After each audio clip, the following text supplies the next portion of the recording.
तो भगवान शिव के पावन चरणों में मना रहे हैं।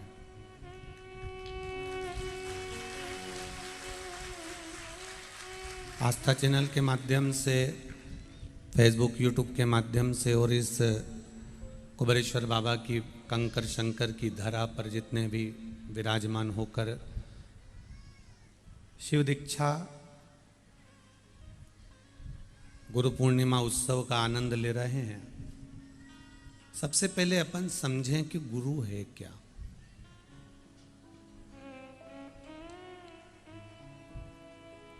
गुरु का स्वरूप क्या है, गुरु क्या है।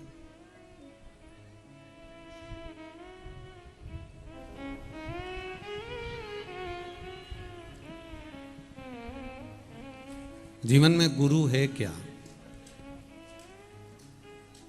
और गुरु की शरणागति क्या है।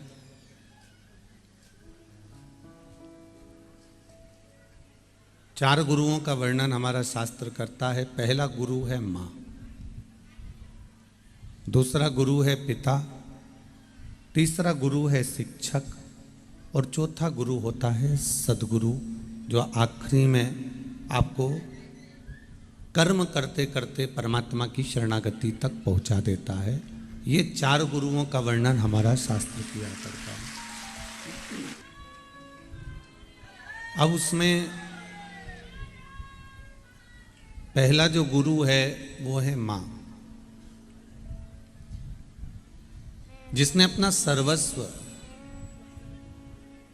अपने बच्चे को, अपने बेटा बेटी को सतमार्ग देकर या गर्भ में जब बच्चा होता है उसको श्रेष्ठ मार्ग देकर, उसको सही मार्ग देकर उस बच्चे को गर्भ में ही इतना ज्ञान दे देती है माता, गर्भ में अपने बच्चे को इतना ज्ञान दे देती है कि बच्चा जन्म लेने के बाद भगवान का भजन करता अगर दिखे, राम नाम कृष्ण नाम शिव नाम लेता हुआ अगर दिखे, मंदिर एक लोटा जल ले जाता हुआ दिखे, तो समझ लेना ये उसकी माता के संस्कार हैं जो उसके अंदर भरे हुए हैं। ये उसकी माता का दिया गया संस्कार है, ये उसकी माता का संस्कार।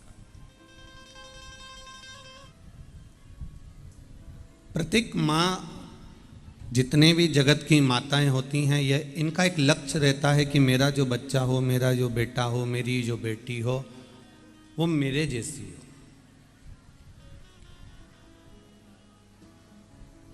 अगर मेरी संतान है, मेरा पुत्र है, मेरी पुत्री है, तो वो कुछ अच्छा करे और अपने जीवन में कुछ ऐसा कर कर जाए कि उसका जीवन सार्थक हो और माता पिता का नाम भी रोशन हो। मेरे शंकर की कथा ये कहती है, शिव महापुराण कहती है, और ये गुरु पूर्णिमा का महोत्सव कहता है कि गुरु कैसा भी हो चलेगा पर झूठा ना हो, बस इतना स्मरण कर। चरण छूने की मना नहीं है, दुनिया के सबके चरण छुओ, मना नहीं, पर हमारे यहाँ शिव महापुराण की कथा कहती है जिसका आचरण अच्छा हो उसके चरण जरूर छूना चाहिए। जिसका आचरण ठीक नहीं तो उसका चरण भी नहीं छुआ जा सकता। जिसका आचरण अच्छा ही नहीं है, जिसका आचरण ठीक नहीं है, उसके चरण कैसे छूए। चरित्र अच्छा रखिए। पति रावण का साथ विभीषण ने त्याग दिया था, लंकापति रावण का साथ विभीषण छोड़ दिए थे। पर कोई पूछे तो सरी कि विभीषण ने लंकाधिपति रावण का साथ क्यों छोड़ा। जिसका भाई इतना प्रबल हो, सोने की लंका हो, दुनिया भर का धन हो, दुनिया भर का वैभव हो, दुनिया भर की सत्ता हो, दुनिया भर का सारा ग्रह जिसके बंदी बने पड़े हों, सब कुछ उसी का हो, उसका भाई विभीषण उसका साथ क्यों छोड़ रहा है। उसका केवल एक कारण था कि मेरा जो भाई है दिखने में अच्छा है, पूजन पाठ भी जोरदार करता है, सब कुछ अच्छा करता है, पर एक काम उसका बुरा है कि वो मदिरा के नशे में और धन के नशे में 24 घंटा डूबा रहता है। ये ठीक नहीं।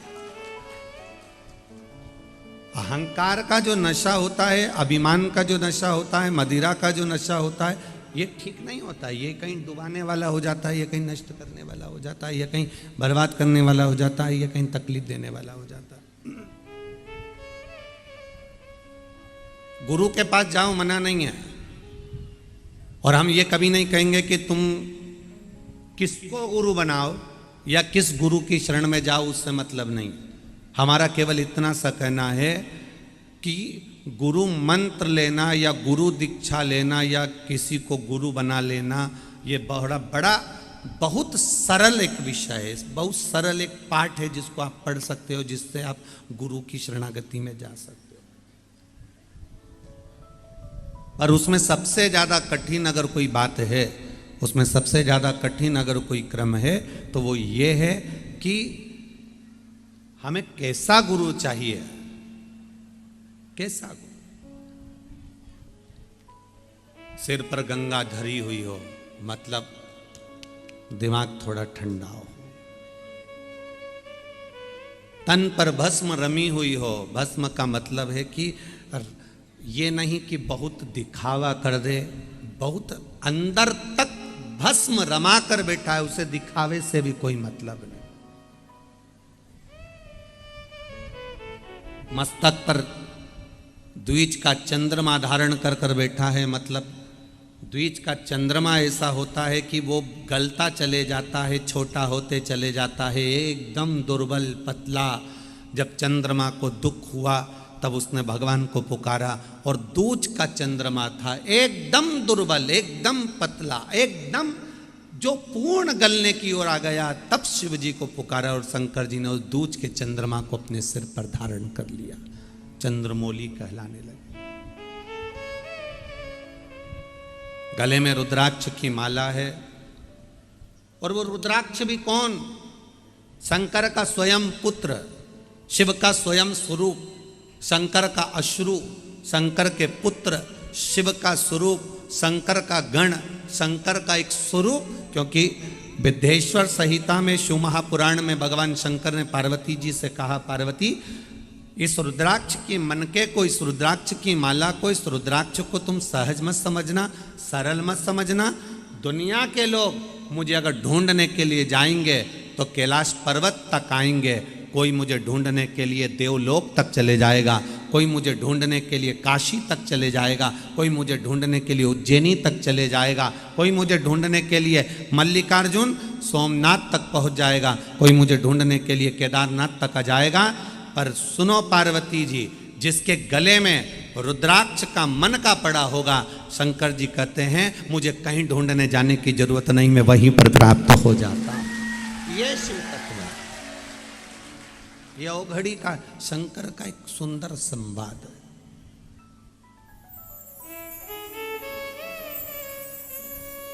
गुरु बिन ज्ञान न उपजे, गुरु बिन संशय ना मिटे, गुरु बिन भक्ति ना मिले, गुरु बिन मुक्ति ना हो।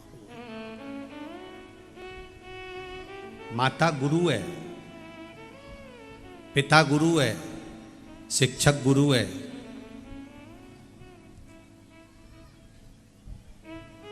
और एक सदगुरु जो तुमको ले जाकर परमात्मा की भक्ति में लगाते, वो भी गुरु है। फैशन में बिल्कुल गुरु मंत्र मत लेना। गुरु पूर्णिमा उत्सव आ रहा है, लोग कहें कि साहब फैशन में गुरु मंत्र, अभी गुरु दीक्षा का काम है तो चलो कोई भी गुरु जी के पास चलो, ने कान फूकी लो, ने कान फूक के ने गुरु मंत्र ले लो। ऐसा कान फूकवाने से कोई मतलब नहीं कि तुमने कहीं पर भी मंत्र लिया। दो तरह का सांप होता है। कितने तरह का सांप है? दो तरह का। एक सांप एकदम काला भुजंगा, डसे, वो कहे नहीं मेरा काटा पानी नहीं मांगे ऐसा काटे। एक सांप वो होता है, डस ले, फूक दे, ने मर गया। पानी नहीं मांगे ने 2 मिनट में ने तड़ तड़ तड़ तड़ तड़ करता निपट गया। और एक सांप वो मिलता है तो कहीं का भी कह दे पनियारा है, कोई बात नहीं, कहीं नहीं, कुछ नहीं बिगड़े, कहीं काटेगा भी नहीं ना तो जहर भी नहीं फैले, पनियारा है। एक काला भुजंगा एकदम कांटे ने पानी नहीं मंगने दे और निपटा दे, और एक हो कि बस वो पनियारा सांप की तरह के पनियारा है, कुछ नहीं होगा, टेंशन मत लो, निकली जाएगा, चला जाएगा, और 10 भी ले आना तो कोई चिंता वाला बात नहीं है। उसी तरह गुरु भी दो तरह के होते हैं, एक काले भुजंगे सांप की तरह होते हैं, एक पनियारे की तरह होते हैं। एक गुरु वो होता है एक बार दीक्षा देता है, एक बार मंत्र देता है, बेस बहुत ज्यादा है बाबा, एक बार दीक्षा देता है, एक बार मंत्र देता है, एक बार भगवान की भक्ति में डुबा देता है, एक बार गुरु मंत्र प्रदान कर देता है, एक बार भगवान की भक्ति में ले जाकर छोड़ देता है। बस उसके बाद गुरु को मालूम है काला भुजंगा सांप की तरह जो गुरु है वो एक बार परमात्मा की शरणागति में लगा दिया, फिर गुरु सोचता है अब मेरा काम खत्म हो गया। सांप ने एक बार जहर दे दिया, अब मरने वाला मर रहा। गुरु ने एक बार मंत्र दे दिया, मंत्र देने के बाद उसको मालूम है अब मेरी जरूरत नहीं पड़ेगी, अब ये मंत्र काम कर जाएगा। जैसे सांप का जहर काम कर जाता है, व्यक्ति मर जाता है, गुरु ने जो मंत्र दिया वो काम करना चालू कर देता है, और वो मंत्र ऐसा काम कर देता है कि अंतिम समय में तर जाता है, वो मरता नहीं, प्राण छोड़कर परमात्मा का हो जाता है। एक पनियारे सांप की तरह गुरु होता है, जहर ही नहीं चढ़ता, मंत्र दे भी दिया तो मन नहीं करे कि अब मंदिर जाएं कि नहीं जाएं, क्योंकि आज का समय बड़ा विचित्र है। ढेर गुरुजी है, ढेर गुरुजी, जितना चेला जी उतना गुरुजी ढेर। और गुरु फिरे बाजार में हमसे दीक्षा लेओ, नरक पड़ो चाहे स्वर्ग जाओ, पल्ली फापा हमी को देओ। बहुत पढ़े मिलेंगे, बहुत ढेर मिलेंगे जो आपसे करेंगे हमारे पास आ जाओ, पर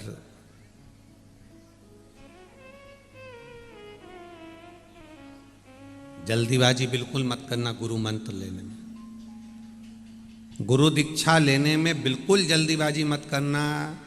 यह मत सोचना कि मेरा गुरु मंत्र नहीं हुआ तो इस साल कहीं का भी गुरु मिलेगा तो मंत्र ले लूंगा, ना ना, पानी पियो छान, गुरु करो।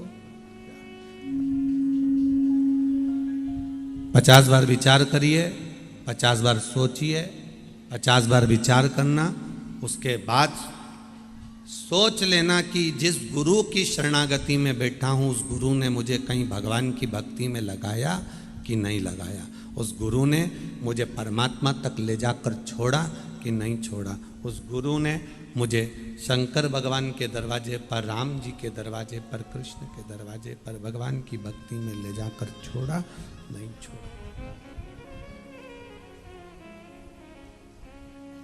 गुरु करो, और प्रथम गुरु जो है तुम्हारी माता, उसका सम्मान करना चालू करो।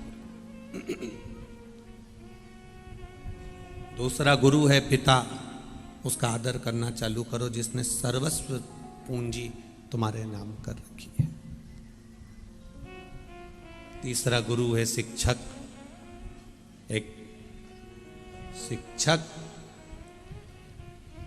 पढ़ाने वाला अपने बच्चों को घर में छोड़कर तुम्हारा भाग्य बनाने का प्रयास करता है, वो शिक्षक कोई साधारण गुरु नहीं होता है।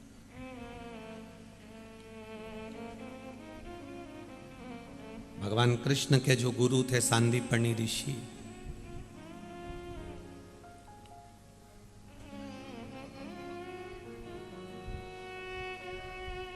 सब दूर विचार करा उन्होंने कि मैं ऐसी कोई भूमि मिल जाए जहां पर बैठकर मैं भगवान की अविरल भक्ति करूं। सांदीपनि ऋषि सब दूर गए, घूमे फिरे, कोई ऐसा स्थान मुझे मिल जाए जहां पर बैठकर मैं भगवान की अविरल भक्ति करूं, जहां बैठकर मैं भगवान का भजन करूं, जहां बैठकर मैं भगवत स्मरण करूं, ऐसी कोई जमीन, ऐसी कोई भूमि, ऐसा कोई स्थान मिल जाए। हम आपसे कहेंगे सारी दुनिया में बैठकर देख लेना, सारे तीर्थों में बैठकर देख लेना, और एक बार कुबेरेश्वर धाम के कंकर शंकर की उस भूमि पर बैठकर देख लेना, अंतर नजर आएगा आपको, आनंद आएगा आपको।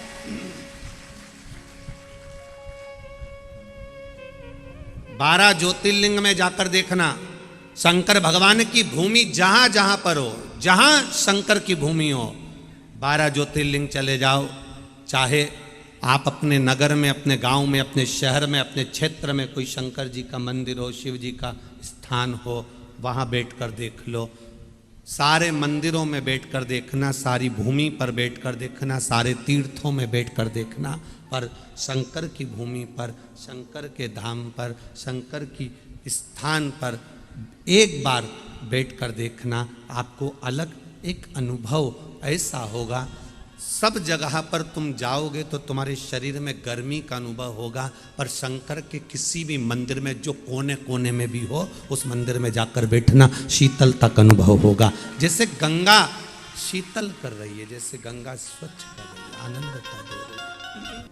रसोई घर में गए तो भूख अपने आप लगती है। सोने वाले कमरे में गए, पलंग पर बस बैठे और लेटे, नींद अपने आप लगती है। शमशान में जाकर बैठे तो फिर वैराग्यता अपने आप आती है। उसी तरह शंकर की 12 ज्योतिर्लिंग की भूमि हो, चाहे शंकर का कोई मंदिर हो, चाहे कंकर शंकर की ये कुबेरेश्वर धाम की भूमि हो, वहाँ जाकर बैठने पर आपको शीतलता का अनुभव अपने आप हो जाता है। ऐसा लगता है शिव हमारे साथ में, शंकर हमारे साथ में, ओघड़ी हमारे साथ में, भगवान देवादिदेव महादेव हमारे साथ में समाहित, शिव हमारे साथ में समाहित है, भगवान शंकर हमारे साथ में समाहित है, यह अनुभव हो जाता। सांदीपनी बाबा के मन में यह बात जागृत हुई कि मैं कहां बैठकर भगवान की भक्ति करूं, जहां पर मुझे हरि का भी दर्शन हो जाए और हर का भी दर्शन हो जाए।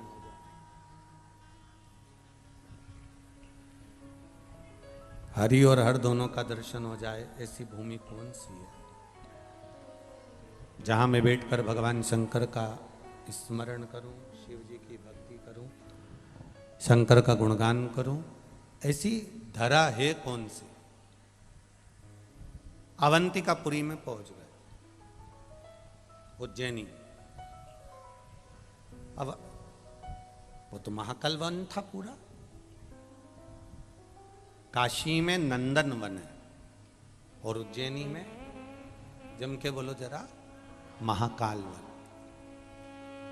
अब कहोगे गुरुजी हम काशी गए, वहां भी तो वन नहीं दिखा, और उज्जैन गए वहां भी वन नहीं दिखा। अब अगर आप लोग यहां पहले आते ना,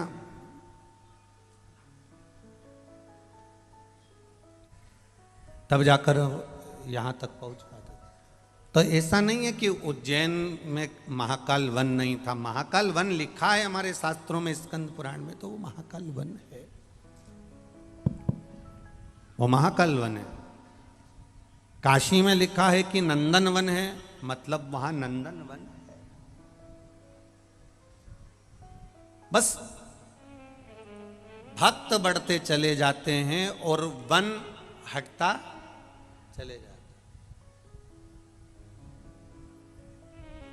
अब इतना घना जंगल अवंतिकापुरी में था, उज्जैनी में इतना घना जंगल, इतना घना जंगल, काशी में इतना घना जंगल था। तो विचार करा कि ये उज्जैनी में, अवंतिकापुरी में अपन आ तो गए हैं, पर यहाँ कहाँ पर अपना स्थान बनाएंगे? अवंतिकापुरी में सांदीपनी बाबा, भगवान कृष्ण के गुरु, विचार कर रहे हैं कि अवंतिकापुरी में कहाँ रहे। अवंतिकापुरी में हम पहुंचे तो पहुंचेगा। अब घूमते घूमते घूमते घूमते अवंतिकापुरी में एक स्थान है जहां पर भगवान शंकर ने माता पार्वती को महाकाल वन भ्रमण कराते कराते, भगवान शंकर पार्वती को जब भ्रमण करा रहे थे और घूमते घूमते पार्वती मैया जब चल चल कर थक गई, तो भगवान ने वहां पर उनको एक जगह पर बिठा दिया।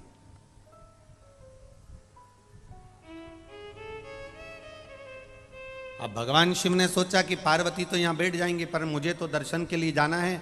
मुझे तो, मेरा नियम है कि अगर मैं वन में आया हूं तो वन का दर्शन करूं, अगर मैं काशी आया हूं तो काशी का दर्शन करूं। और आपसे भी निवेदन है, उज्जैन जाओ तो उज्जैन का दर्शन करो, अवंतिकापुरी का दर्शन करो, काशी जाओ तो काशी का दर्शन करो, और कुबेरेश्वर धाम अगर आए हो तो मेरे बाबा के कंकर शंकर का स्पर्श कर कर अपने जीवन को धन्य करो। ये भूमि का आनंद। पहले तो आप बड़े किस्मत वाले हो कि सावन का महीना चालू होने से पहले आप बाबा के धाम में बैठे हो और कंकर शंकर की भूमि पर बैठकर भगवान शिव की भक्ति कर रहे हो और उससे प्रार्थना कर रहे हो, उससे निवेदन कर रहे हो। जितने यहां पर बैठे हो, सावन, भादो और कुंवार, ये 2-3 महीना में, 3 महीने के बाद तुम सब एक दूसरे का फोटो खींच के ले जाना, तुम यहां पर 3 महीने बाद वापिस दिख जाओगे। भगवान शिव पार्वती जी को घुमाते घुमाते एक जगह पर बिठा देते हैं, पार्वती मैया एक स्थान पर बैठ जाती हैं। भगवान शिव ने सोचा इतने घने वन में पार्वती जी कहाँ बैठेंगी, तो उन्होंने अपने एक गण कुंड को कहा, कुंड तुम यहां रहो। कुंड ने कहा प्रभु मैं और यहां आपको छोड़कर कहां जाऊंगा। शंकर भगवान ने कहा मेरे साथ नंदी गण है, कुंड तुम पार्वती जी के साथ में रहो और यहां पर इनकी रक्षा करो, इनके पास में रहकर इनकी रक्षा करो। ठीक है प्रभु। समय बीता, पार्वती जी वहां बैठी, बैठे बैठे समय बीतता गया, बीतता गया, बीतता गया, बीतता गया। प्रदोष काल आया, शाम का समय आ गया। अब विचार किया कि प्रदोष काल है, शाम का समय है, भोलेनाथ जी अभी तक आए नहीं। पार्वती जी को लगा ऐसा कोई दिन नहीं जिस दिन के प्रदोष के समय में, प्रदोष काल के समय में मेरे महादेव भ्रमण पर नहीं निकलते, ऐसा कोई दिन जाता ही नहीं है। ऐसा कोई दिन नहीं गया। आप शंकर जी के मंदिर जाते हो, एक लोटा जल चढ़ाते हो, शिव जी के मंदिर में जाकर आप अलग जगाते हो, शंकर जी के मंदिर में जाकर एक बेलपत्र चढ़ाते हो, शंकर जी के मंदिर में जाकर निवेदन करते हो, शंकर जी के मंदिर में पहुंचकर अपने दिल की बात महादेव से कहते हो। आप तो कहकर आ जाते हो, दुनिया के लोग कहते हैं महाराज जी आप कहते हो जो 3 महीने कथा श्रवण कर लेता है, शिव जी के मंदिर जाता है, एक लोटा जल चढ़ाता है, देव अधिदेव महादेव 3 महीने में उसकी सुन लेते हैं। आखिर ऐसा होता क्या है। महाकाल वन की ये गुरु पूर्णिमा उत्सव की ये पावन कथा कह रही है। पार्वती जी को लगा कि शंकर भगवान ऐसा कोई दिन नहीं जिस दिन के प्रदोष समय में, प्रदोष काल में निकलते ना हो, आखिर ऐसा कोई दिन नहीं जाता। तो एक बार शिवजी ने पार्वती जी से कह दिया था, पार्वती जो मेरे मंदिर में आता है, एक लोटा जल समर्पित करता है, मेरा बनकर मेरे अनुकूल कार्य करता है, शिव तत्व को जानता है, शंकर भगवान कहते हैं उसको मंदिर में आने के लिए मैं स्वयं आमंत्रित करता हूं, और वो मंदिर नहीं आता, मुझे आमंत्रण देकर जाता है कि मैं वहां आऊं, ये मुझे आमंत्रण देकर जाता है, मैं वहां पहुंचूं, वो मुझे आमंत्रण देकर जाता है।